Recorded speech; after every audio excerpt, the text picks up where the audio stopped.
The Vandals were one of the more powerful Germanic tribes who penetrated the defences of the Roman Empire on the River Rhine as the empire declined during the 5th century. And this Germanic tribe caused a major headache for not only the Western but the Eastern Roman Empire as well. The Vandals would occupy the rich provinces of North Africa after travelling through much of Western Europe, and they would also comprehensively sack Rome no less in 455 CE. And on top of that, they made numerous raids all across the Mediterranean as the western half of the empire collapsed. So a very powerful and dangerous adversary as Rome entered its twilight period during the 5th century. Rex Vandalorum et Alanorum is the Latin for King of the Vandals and Alans, and that's the title that rulers like Gaiseric and Huneric adopted after their conquest of North Africa and consolidation of their empire as they caused havoc throughout the Roman provinces. The kingdom of the Vandals in Africa didn't last long though, just over 100 years, and the whole recorded history of the Vandals only really spans around 170 years. The fact is they disappeared quickly from history after they were defeated by Belisarius, the great Byzantine general of the 6th century. But it wasn't only militarily, but on the religious front as well, that the Vandals posed huge problems for the Roman Empire, which by this time was now officially Christian, or rather Catholic Christian. While Catholicism could be considered the mainstream sect, there were, in the 5th century, numerous other versions of Christianity, or heresies as they were termed by the Catholic Church. The Germanic tribes, like the Visigoths, the Ostrogoths, and of course the Vandals themselves, had been converted to the strain of Christianity called Arianism. Arianism originated from the teachings of the Bishop Arius in Egypt in the early part of the 4th century. Arius had cottoned on to various verses in the Bible where it was written Jesus was begotten rather than being eternal, and therefore he preached that Christ was a lesser being than God himself, not being eternal. And this strand of Christianity very nearly became the mainstream of the religion, with most of the barbarians having adopted Arianism, as well as several Roman emperors in the east and west at various periods. Now, Arian Christianity was considered the biggest heresy by the Catholics, so there wasn't much love lost between these two sects of early Christians. This wasn't such a sore issue in Europe, as the Visigoths and Ostrogoths and other various tribes who had occupied the Western Roman Empire never showed much animus towards Catholic Christians and were generally tolerant, apart from isolated examples of persecution. The Vandals, though, were quite the opposite. They committed a huge number of atrocities during their time on Catholics, who they saw in turn as heretics. And so, in this series of videos, we're going to take a look at the religion of the Vandals, their religious policies, their intolerance, and the internecine war and issues between the Christians in North Africa as the Vandals began their persecution of Catholics. But let's take a look at the rise of the Vandals first in this video, how they came to be such a power in the first place, and how they migrated from Northern Europe to North Africa and established their kingdom. So let's start with the name of the tribe first. Where does the name Vandal actually originate from? Well, it's suspected that it comes from perhaps the same word that the modern German word Wandeln comes from.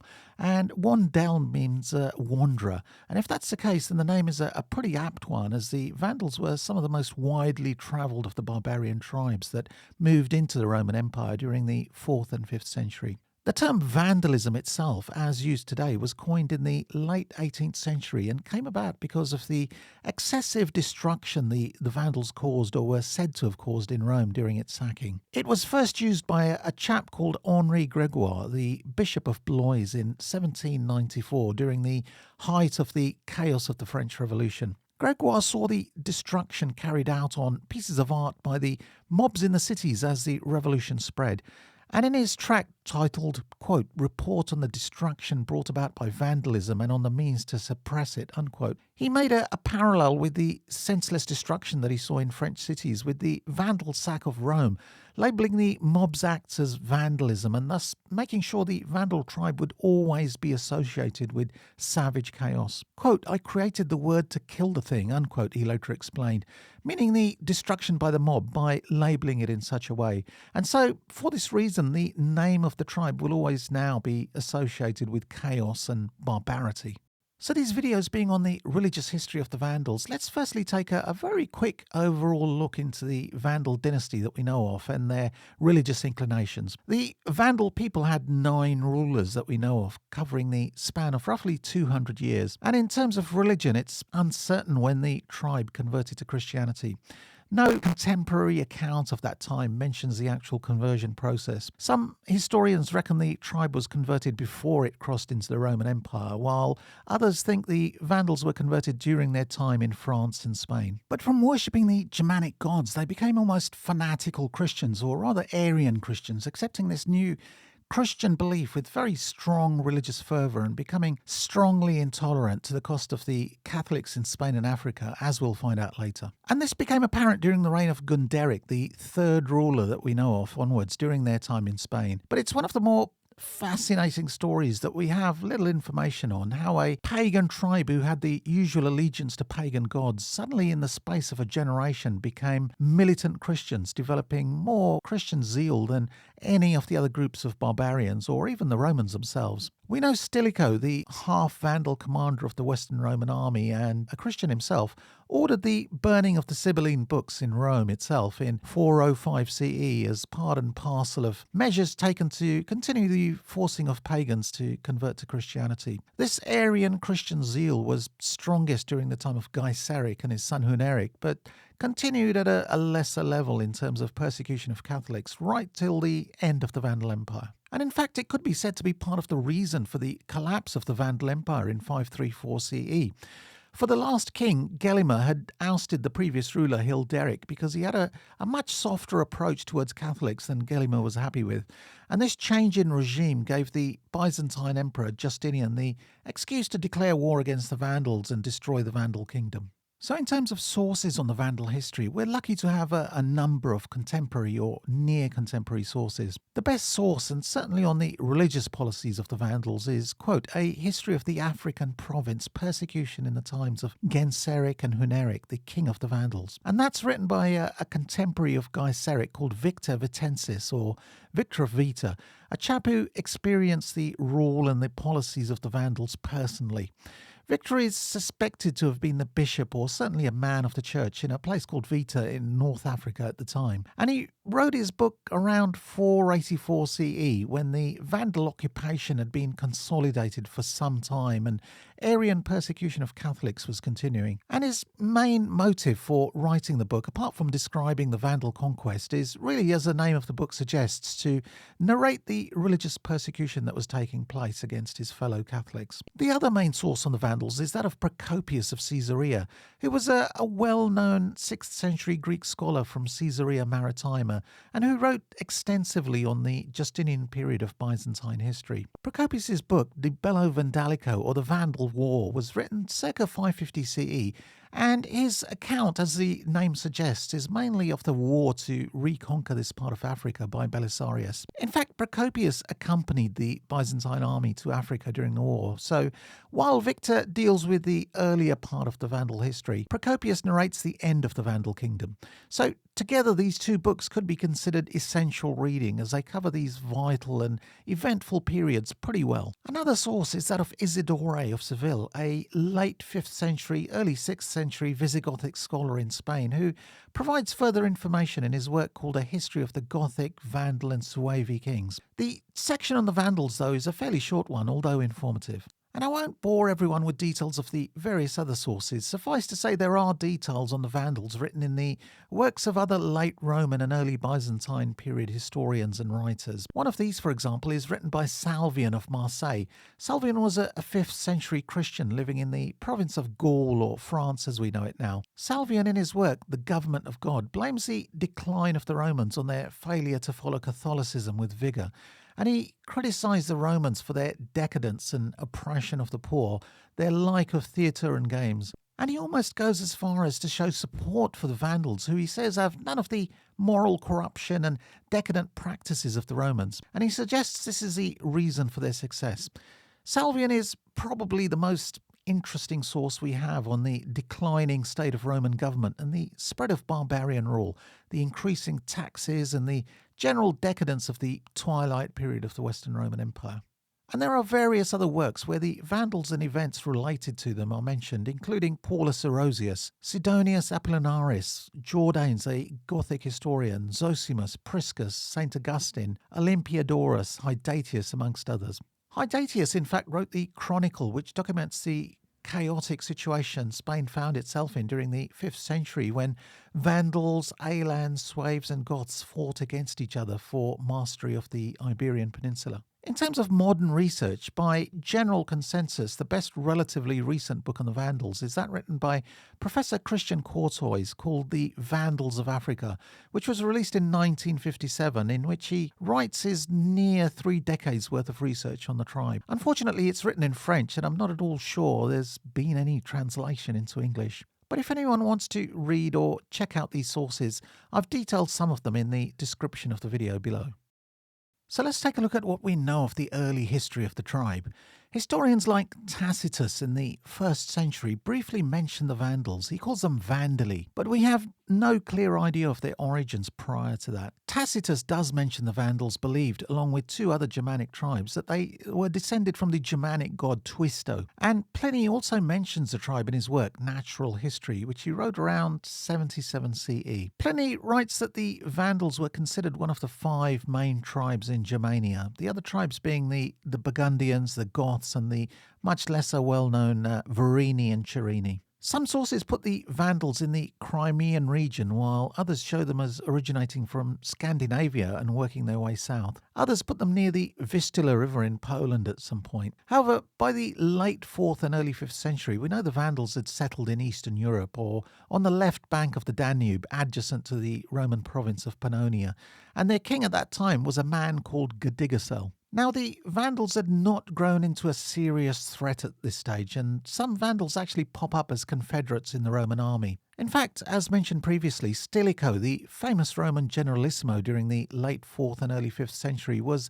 half Vandal himself. His father had been a Vandal cavalryman, having married a Roman woman of high rank after serving the Eastern Roman Emperor Valens. So we know they had a relatively warm history with the Romans, extending a few decades before their invasion. As far as the conversion of the barbarian tribes across the Danube, the Goths, for example, is concerned, we know that this began in earnest around 341 CE. And that was when an Arian Christian Goth called Ulfilas was made bishop of his people in Antioch and then later sent north of the Danube to begin the conversion of the Gothic tribes. Ulfilas would translate the Bible into Gothic and triggered off the conversion of the whole tribe. The Vandals being adjacent to the Goths in location at this time, it's likely they were converted around the same time.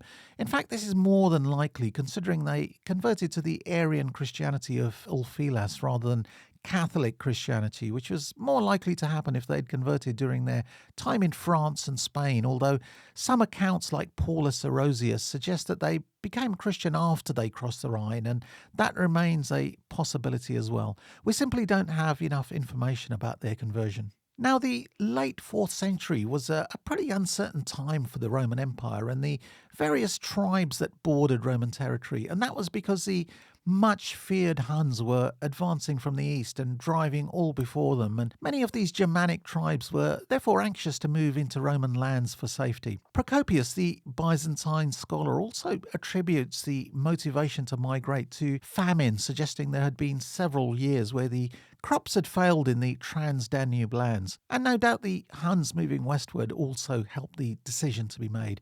And at this time, Gedigisel, the king of the Vandals, also decided to up sticks to escape the Huns. But interestingly, not all the Vandal tribe migrated, some preferring to take their chance against the Huns. Procopius writes that, quote, when the Vandals, originally pressed by hunger, were about to remove from their ancestral abodes, a certain part of them was left behind who were reluctant to go and not desirous of following Gedigisel.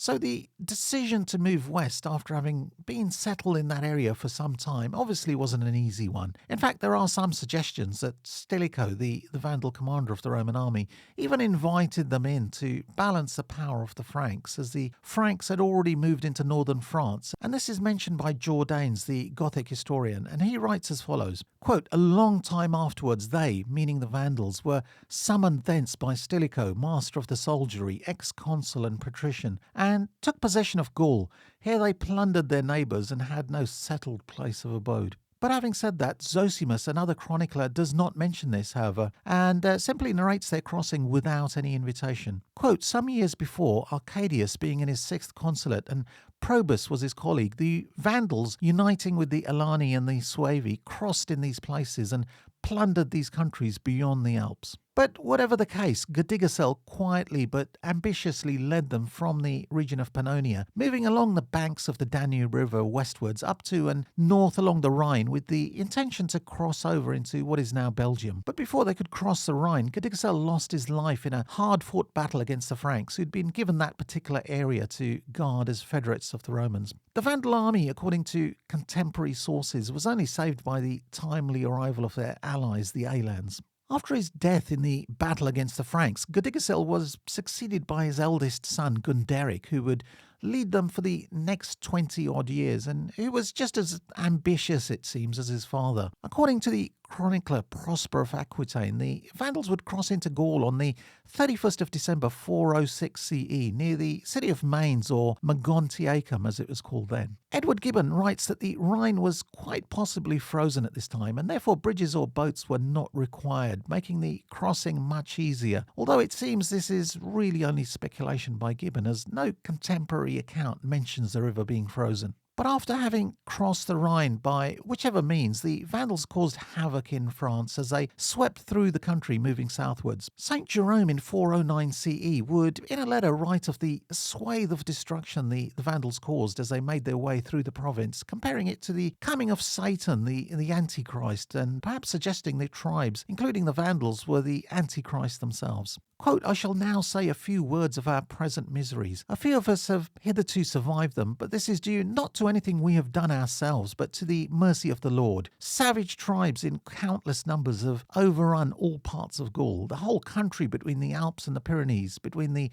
Rhine and the ocean, has been laid waste by hordes of Quadi, Vandals, Sarmatians, Alans, Gepids, Herules, Saxons, Burgundians, Alemanni, and, alas, for the commonweal, even Pannonians, for Assur also is joined with them." Unquote. Jerome mentions Mainz, Strasbourg, and other cities along the borders of the empire being destroyed, with the barbarians making their way down south as far as Toulouse in the direction of Spain. But France wasn't the final destination for the Vandals, Alans and Sueves. The Vandals would settle in Gaul for around 3 years before deciding to head further south into the Iberian Peninsula, or what is now Spain. Unfortunately, despite this 3-year-long stint, we still don't really know much about events during this time. None of the first-hand sources, curiously, have much at all to say about what the Vandals did, or which cities they besieged and what their rule was like and so on, which is a great shame. But their stay in Spain is a lot better documented. Spain ended up being divided between the Vandals, the Alans and the Suevi. The Asding Vandals, one branch of the Vandal tribe, would for a time occupy Galicia, the extreme northwest of Spain, while the other separate branch of the tribe, called the Silingians, occupied Baetica, the extreme south of Spain. Meanwhile, the Suevi, another Germanic tribe, would occupy the western part of Iberia, and the Alans, the allies of the Vandals, got Lusitania in the west and Carthaginiensis in the centre. Some areas and cities still managed to remain in Roman control, even at this time, however, and so the Iberian Peninsula was heavily fractured at this point. Now, under King Gunderic, the Vandals would remain in Spain for around 2 decades, in which they would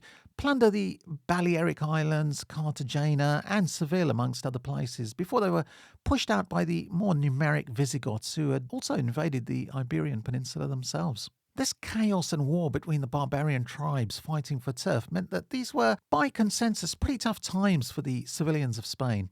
Isidore of Seville, the 6th century church historian, writes of their arrival, and just as in Gaul, he describes them rampaging through the peninsula, causing huge disruption and damage. And Hydatius, a bishop in Spain at the time, also writes in similar terms. Quote, "While the barbarians ran wild through the Spanish provinces and evil pestilence raged, the tyrannical tax collector plundered and the soldier used up the supplies stored in the cities. Terrible famine prowled, so that human beings were compelled by hunger to devour human flesh, and mothers fed on the murdered and cooked bodies of those they had borne. Beasts, accustomed to the bodies of those slain by the sword, famine and plague, and fed by the bodies of whatever men they had killed, ran wild, bringing death to the human race. And thus, with the 4 plagues of sword, famine, pestilence and beasts raging through the entire world, those things proclaimed by the Lord through his prophets were fulfilled." Unquote. From 416 to 418 CE, the Vandals came under increasing pressure from the Visigoths, who were now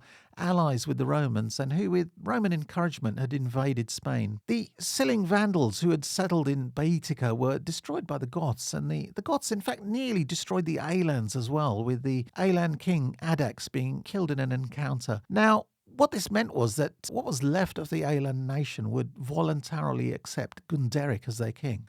And this is why the later Vandal kings styled themselves as Rex Vandalorum et Alanorum, or King of the Vandals and Alans. But even with these setbacks, the Vandals under the able leadership of Gunderic, and now strengthened by the remnants of the Alan tribe, would get even more daring, and by this time the Vandals had mastered the art of building and sailing ships as well. And it remains a curious fact that of the numerous tribes that had crossed into the Roman borders, it was only the Vandals who became proficient in the art of seafaring. But using these new naval skills, they began to make extensive raids across the Mediterranean, plundering the Balearic Islands, for example, and Mauritania in North Africa in 425 CE, which they no doubt found was very weakly defended and may have helped in making their decision to cross to North Africa later on. Now, King Gunderic would die in 429 CE, and Isidore of Seville attributes his death to divine anger, the Christian god, he suggests, deciding to end his reign of terror against Catholics, for Gunderic was already waging war against them in Spain. Quote, since with the authority of his royal power he irreverently stretched forth his hands against the basilica of the martyr Vincentius of this city, by the decision of God he was presently seized by a demon at the gate of the shrine and perished. Unquote.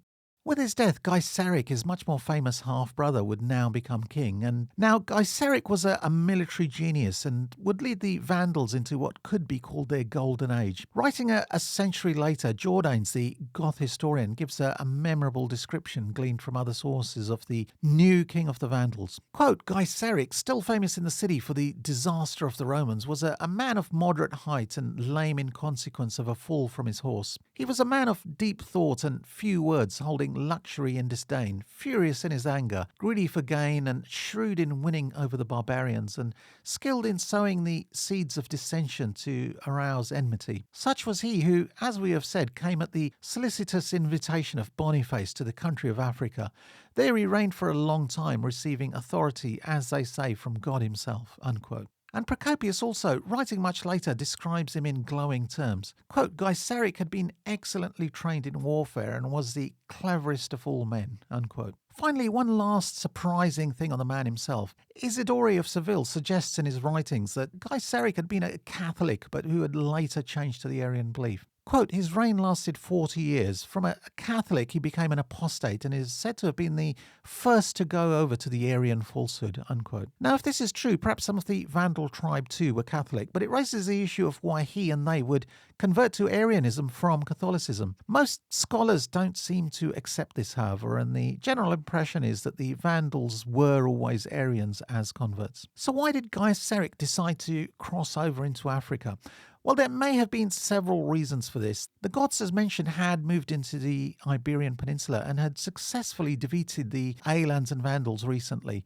And they were said to be much more numerous in number as well, and therefore had considerably more resources to call upon. And they were also allies of the Romans as well. So these were important reasons, of course, but Gaiseric had also in the Vandal raids against North Africa perhaps noticed the weakness of the Roman position there and the lack of sufficient garrisons in the African cities. A third reason speculated is that the Roman commander of North Africa, a general called Boniface, actually invited the Vandals to cross over in a spot of intrigue and politicking with a rival strongman, the famous Roman general Aetius. And this is what Procopius suggests, writing that Boniface sent an embassy over to Gaiseric promising friendship, and that if the Vandals crossed into North Africa, he would promise them territory in Libya, as well as a pact of mutual assistance in case of external threats. Jordanes leaves a similar account of the intrigue Boniface was involved in. Quote, Gaiseric, king of the Vandals, had already been invited into Africa by Boniface, who had fallen into a dispute with the Emperor Valentinian and was able to obtain revenge only by injuring the empire. So he invited them urgently and brought them across the narrow strait known as the Strait of Gades, scarcely 7 miles wide, which divides Africa from Spain and unites the mouth of the Tyrrhenian Sea with the waters of the ocean." Unquote. Now, the Vandals, of course, could hardly refuse being promised some of the richest provinces of the Roman Empire. In fact, North Africa was the breadbasket of the empire in terms of grain, with other exports being oil, olives, grapes, pomegranates, dates, and all sorts of vegetables. So it was a very tempting target. And it wasn't just food either. There was a vast amount of marble too, being quarried in these provinces and exported all across the empire.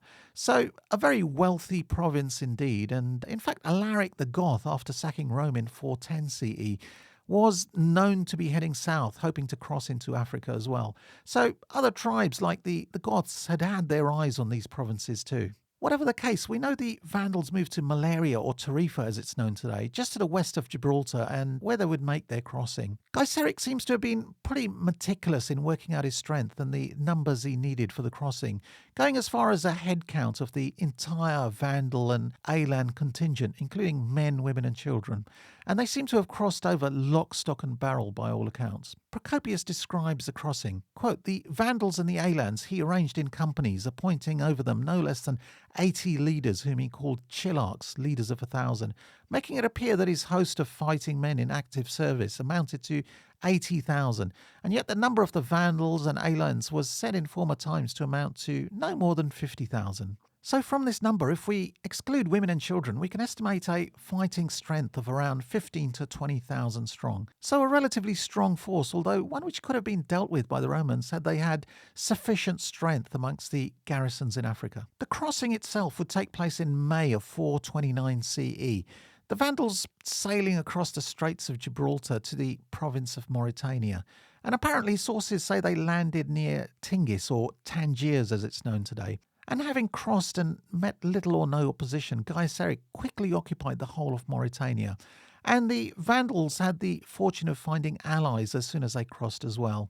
The Alans, as well as the other tribes, had also crossed over with them, but they also got the support of the local Moors, who saw a chance to throw off the yoke of the Romans. Procopius writes that Gaiseric's army had Moorish auxiliaries by 430 CE, a year after they had crossed. The Romans themselves could do nothing, and the emperor at this time, Valentinian III, agreed to cede to the Vandals the territory that they had already occupied on the promise that they wouldn't invade more territory.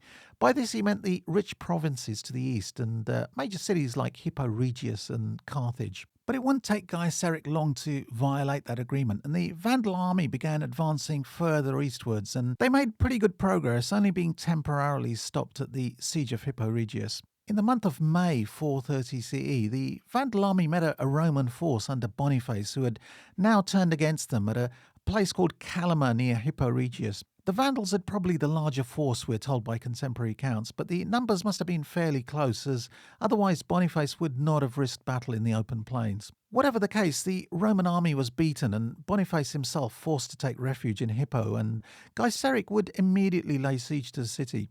Hippo Regius would eventually be taken after a lengthy siege of around 14 months, from May 430 to July 431, before the city finally fell. Conditions inside the city and in the Vandal camp were terrible, and in fact the Vandals had to raise the siege as they ran out of supplies before they could return to capture the city. During this time they again beat a Roman army under Boniface and the East Roman general Aspar before returning to lay siege to the city for a second time. Bishop Capreolus of Carthage would later describe the situation in North Africa during the siege when he travelled to the Synod of Ephesus in July 431 CE. Quote, "The prompt ability of any that could travel is impeded by the excessive multitude of enemies and the huge devastation of the provinces everywhere, which presents to eyewitnesses one place where all its inhabitants have been killed, another where they have been driven into flight, and a wretched vista of destruction spread out far and wide in every direction." Luckily for the Romans, the Vandals had exhausted themselves in taking Hippo, and Carthage, the big prize in North Africa, didn't come under attack for another 8 years. A few years later, in February 435, although some sources say 436, another treaty was concluded with Rome.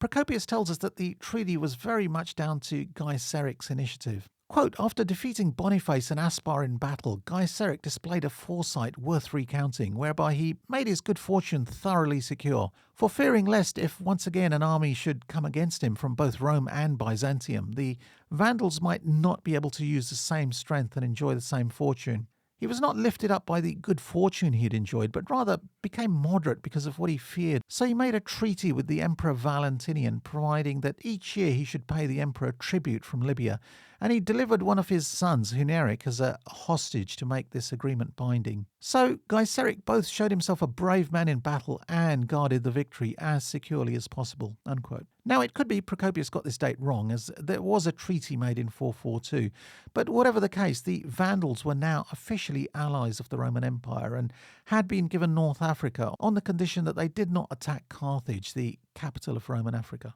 But this treaty had not much of an effect in the longer term in restraining Gaiseric. In fact, it only really encouraged the Vandals, and they made a sizable raid on Sicily in 438 CE, pillaging the entire island. And then further capitalising on Roman weakness and summoning up his own strength, Gaiseric managed to take Carthage in October 439, making it his new capital. Carthage was the capital of Roman Africa, and so this was a major blow to the empire. Quodwaldius, the bishop of Carthage at the time, writes of the fury of the Vandals as they entered the city. Quote, horrible death has soiled all the streets, pregnant women slaughtered, babies taken from the arms of their nurse and thrown to die on the street. The cries of those that have lost in this assault a husband or a father. Unquote. But to make matters worse, a Roman fleet had also been in the harbour at the time of the fall of the city, and the Vandals found themselves with more than they ever hoped for. Not just a city and its treasures and wealth, but a ready-made fleet to facilitate further invasions. Meanwhile, the Bishop Quodwaldius and other Catholic clergy were forced to strip and led into leaky ships and boats, naked, and told to row towards Italy, where these desperate men would eventually make it, although no doubt the Vandals probably hoped they wouldn't. And so, having captured the city, Carthage now became the capital of the Vandals instead, and would be the launchpad for further conquests and raids over the next few decades, all across the Mediterranean. Procopius writes of their travels, quote, every year at the beginning of spring, Gaiseric made invasions into Sicily and Italy, enslaving some of the cities, razing others to the ground, and plundering everything. When the land had become destitute of men and of money, he invaded the domain of the Emperor of the East. And so he plundered Illyricum, most of the Peloponnese and the rest of Greece, and all of these islands which lie near it. And then he went off again to Sicily and Italy and kept plundering and pillaging all places in turn. The Romans, or rather the East Roman Empire, did make some attempts to destroy the Vandals, and one of these was in 441 CE, when one of the largest fleets, containing, it was said, 1,100 ships, the cost of which would nearly bankrupt the empire, was assembled. The fleet was to transport a large army to Carthage and to retake the city, as well as to take on the Vandal army. However, it was badly led and the mission aborted. The fleet had to eventually turn back anyway, as the troops withdrawn from the various garrisons to make up this army only triggered war with Persia, while the Huns took advantage in the north. And that was a shame from the Roman point of view, as we know shortly after this in 442 CE that there was some sort of civil war amongst the Vandals, with some at least of the Vandal nobles not particularly happy with Gaiseric keeping so much of the wealth that they were plundering for himself and giving himself more power as time went on. Prosper of Aquitaine, another chronicler of the time, mentions that this civil war resulted in more dead Vandals than any other conflict the Vandals had so far been in. And so if an attack had taken place at this time, the much weakened Vandals would have been hard-pressed to protect their territory. But be that as it may, things stabilised after that, and Gaiseric, in fact, seems to have got even more confident in the years after this. In 445, for example, a Vandal fleet sailed all the way to the Atlantic coast of what is now Portugal. There they raided the city of Turonium, or modern-day Turonio in Galicia. Now that was quite a feat, for the distance was around 1,500 miles from Carthage, and this showed their level of expertise in both sailing and shipbuilding by this time. It also has to be said that Gaiseric was quite open to forming alliances with other barbarian rulers as well, and if that would help extend his own power. And that included the Huns. The Huns under their King Attila were, by the 440s, threatening both the Eastern and Western Roman empires. Now, the Vandals weren't actively involved militarily with the Huns, but if we are to believe Jordanes, the Goth historian, there was some sort of agreement between Gaiseric and Attila, and according to him, it was one of the underlying reasons the Visigoths stood alongside the Romans when Attila invaded Gaul in 451. Quote, when Geiseric, king of the Vandals, learned that Attila's mind was bent on the devastation of the world, he incited him by many gifts to make war on the Visigoths, for he was afraid that Theodoric, king of the Visigoths, would avenge the injury done to his daughter. She had been joined in wedlock with Huneric, Geiseric's son, and at first was happy in this union, but afterwards he was cruel even to his own children, and because of the mere suspicion that she was attempting to poison him, he cut off her nose and mutilated her ears. He sent her back to her father in Gaul, thus despoiled of her natural charms. So the wretched girl presented a pitiable aspect ever after, and the cruelty which would stir even strangers still more surely incited her father to vengeance. Unquote. And this alliance forming, even though he was nominally an ally of the Roman Empire, showed the foresightedness of Gaiseric in protecting his new kingdom by not allowing any other local power the time or chance to raise forces against him. But it was a sack of Rome for which Gaiseric and the Vandals are perhaps most famous for. In 455 CE, 16 years after the capture of Carthage, Gaiseric assembled his force, stopping at Sardinia to add that to his empire, before sailing on to Italy and Rome. The sack of Rome lasted 2 weeks and was a comprehensive despoliation of the city, much more devastating than the looting done by Alaric the Goth 45 years earlier in 410 CE. And this was afterwards accompanied by various major raids all across the Mediterranean, making the Vandals a nuisance from Spain to Greece. The Vandal possessions would, in the meantime, expand to not just North Africa, but Sicily, the Balearic Islands, Sardinia, and Corsica. Now, 5 years after the sack of Rome, the then Western Roman Emperor Majorian gathered a large army and fleet of 300 ships at Cartagena in Spain in the spring of 460, and the mission was to destroy the Vandal Kingdom once and for all and recapture North Africa for the empire. However, the Roman fleet was destroyed in suspicious circumstances, so another chance was lost to the Romans. And in 467 CE, yet another opportunity for the Romans went begging.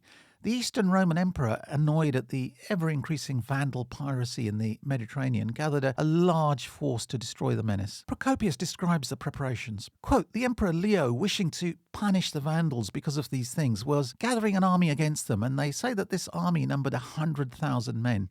And he collected a fleet from the whole of the Mediterranean, showing great generosity to both soldiers and sailors, for he feared lest from a parsimonious policy some obstacle might arise to hinder him in his desire to carry out his punishment of the barbarians. Now this fleet reached a place called Mercurium, around 60 kilometres from Carthage, but the fleet was destroyed by Vandal fireships at the Battle of Cape Bon, ending any chance of attacking the Vandals on land or sea in the near future. So all in all, the Romans had a huge amount of misfortune against the Vandals, being defeated for one reason or another time and time again, while the Vandals achieved success in pretty much every venture and battle. And this 20-year period from 455 to 476 CE during the rule of Gaiseric could be considered the peak of Vandal power, and Procopius, the early Byzantine historian, writes of the confidence that Gaiseric showed during this time. When a sailor once asked him when the Vandal fleet was being made ready who they were planning to sail against, Gaiseric is famously to have said, quote, plainly against those with whom God is angry, unquote, suggesting it was potluck who got the bad news and that the Almighty was surely on their side. On civil matters during Geiseric's time and after, the Vandal kings importantly made no attempt to integrate Romans and Vandals into a single nation. The Vandals were very much the masters and the Romans were the subjects, and they were kept apart not only by religion but also by law as well. Having said that, the Vandals adopted Roman-style clothing, wearing light linen tunics adapted for the African climate, and mosaics from North Africa show Vandals looking very similar to Romans of that time, but they reserved certain aspects of dress and appearance for themselves only. Victor of Vita tells us that the Vandals kept their hair long in contrast to the short hair of the Romans. And this seems to have been in common with other Germanic peoples as well, as several monuments show long-haired German warriors alongside short-haired Romans. And long hair was a matter of pride for the Vandals. If a Roman, for example, grew long hair and was seen in a Catholic church, his hair would be pulled out as a punishment to maintain the divide between the races. And in the matter of wealth, a considerable change also occurred as Vandals took over the huge farming estates that had formerly belonged to Romans. Procopius gives us a detailed account of how Gaiseric went about land redistribution. Quote, "Among the Libyans, all who happened to be men of note and conspicuous for their wealth, he," meaning Gaiseric, handed over as slaves, together with their estates and all their money, to his sons. And he robbed the rest of the Libyans of their estates, which were both very numerous and excellent, and distributed them among the nation of the Vandals.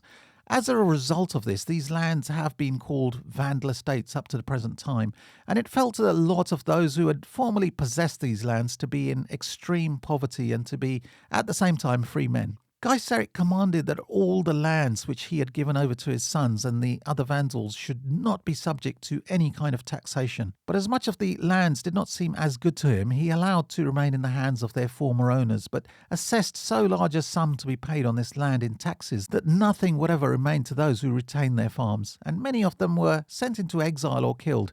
Thus the Libyans were visited with every form of misfortune. Just one other interesting point to note. On the matter of defence, Procopius also mentions Gaiseric dismantling the walls protecting the towns and cities in North Africa, apart from Carthage, the capital.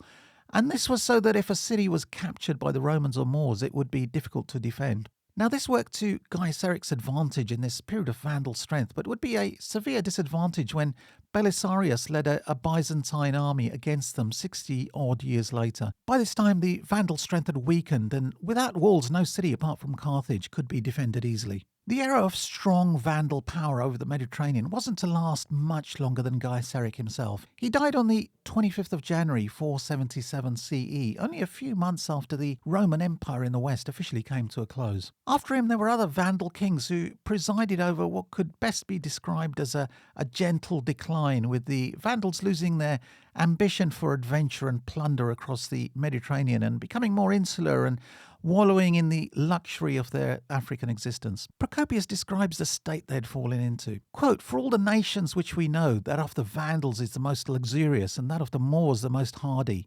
For the Vandals, since the time when they gained possession of Libya, used to indulge in baths, all of them, every day, and enjoyed a table abounding in all things, the sweetest and best that earth and sea produce. And they wore gold very generally, and clothed themselves in the Medic garments, which they now call silk, and passed their time thus dressed in hippodromes and in other pleasurable pursuits, and above all else in hunting. And they had dancers and mimes and all other things to hear and see, which are of a musical nature or otherwise merit attention among men. And the most of them dwelt in parks which were well supplied with water and trees, and they had great number of banquets and all manner of sexual pleasures which were in great vogue amongst them." And the late 5th century Roman rhetorician Malchus also writes a damning indictment of the state of the Vandals of the post-Gaiseric generation, losing their energy and pursuing softer pleasures. Quote, "After the death of Gaiseric, they had fallen completely into softness and had maintained neither the same strength for action nor had the same military establishment which he had kept ready for use, so that he," meaning Gaiseric, "always moved more quickly than his opponents calculated." Unquote. The Vandal Kingdom would come to an end during the reign of the Byzantine Emperor Justinian, when Belisarius was sent with a fleet and a large army to retake North Africa. Belisarius destroyed the Vandal army at the Battle of Ad Decimum, followed by the Battle of Tricamerum in 533 CE, with the Vandal King Gelimer shortly giving himself up later on and being taken to Constantinople as a prisoner. So I hope this was a useful introduction to the rise of the Vandals. By allowing the barbarian tribes to cross the Rhine and Danube during the late 4th and early 5th century, the Romans set themselves up for a huge host of problems, and various tribes setting up independent kingdoms across the entire Western Roman Empire, with only Italy largely remaining in Roman hands. And in the second part of this video, I'll be talking about perhaps the most interesting and fascinating side of the history of the Vandal Kingdom, and that was the religious situation and the effort of the Vandals to force Arian Christianity, particularly on the Catholics and Catholic clergy. We know the religious situation was pretty complicated at that time. The bulk of the population at this time were now Catholics, and these Catholics had been persecuting other Christian denominations with whom they had deep theological differences. These were sects like the Arians or the Donatists, for example, who were particularly strong in North Africa. But there were other non-Christian communities as well. Jews, obviously, but Manichaeans as well, who followed the teachings of Mani, a Persian prophet, as well as Greco-Roman pagans, all of whom had no interest in Christianity and may well have welcomed the Vandals, for that meant the end of persecution by the Catholic authorities. But we'll look into that in part 2. Thanks for watching, and if you found the video informative, a like for the video and a subscribe to the channel would really be appreciated. See you next time.